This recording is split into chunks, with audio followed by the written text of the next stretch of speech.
Kristen and Dan, we gather here at the entranceway of this church. I'm going to guess the first time that you ever brought to the doors of a church was when your family sought the waters of baptism. And through the waters of baptism, you became a part of God's extended family called the church. And so it's just not we who are gathered here today to celebrate your love and commitment, but everyone who's prayed you to this moment of your life.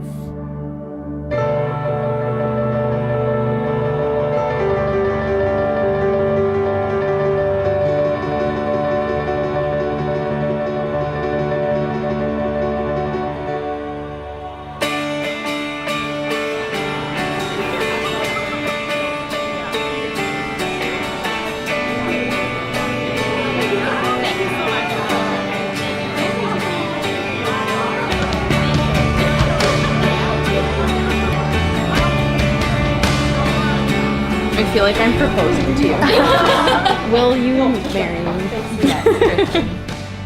As you come into this church with your family and with your friends, Kristen and Dan, I'm going to ask you two preliminary questions. Kristen, can you hear me okay? Great. Do you come here freely, without reservation, to give yourself to one another in marriage?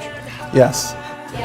Will you love, honor, and cherish one another all the days of your life? Yes.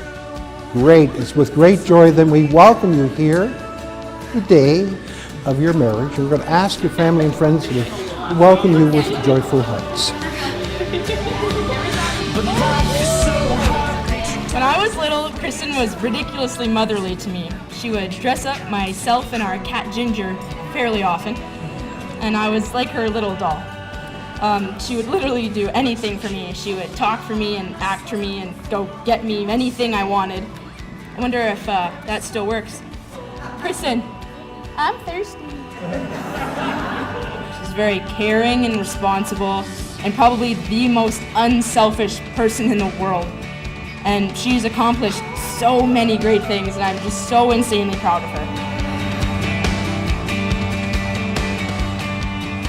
No speech about Dan would be complete without mentioning his love of hockey. And when the Jets came back, my dad was a co-holder of season's tickets, so I begged him. I was like, I gotta take my friend Dan, I begged him. So up until that point, I wasn't much of a sports guy, but I went to the Jets game with Dan, and in 2 hours, I learned 500 phrases from him. It was like a new dictionary had been opened, Oxford version 2 had been opened to me, and I just learned so much about hockey. A lot of my bosses are sports fans, and I would just I realized quickly that if I just regurgitated Dan's information, they would potentially think that I was also a sports guy, and they would respect me and talk to me, maybe let me sit with them at lunch, but when he cares about you, you know that he's looking out for you, he's got your back, and I love Dan for that.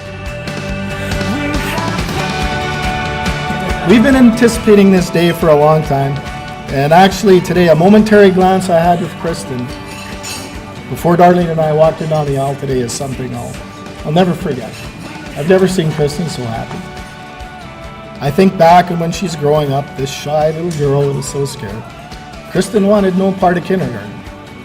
I remember having to go into the classroom and sneak away when she got preoccupied. But what Kristen has evolved into makes me so proud. This scared little girl turned into this incredibly brave young woman. She's smart, confident, humble, and caring, and so proud. Whatever her souls are made of, Kristen and Dan's are exactly the same.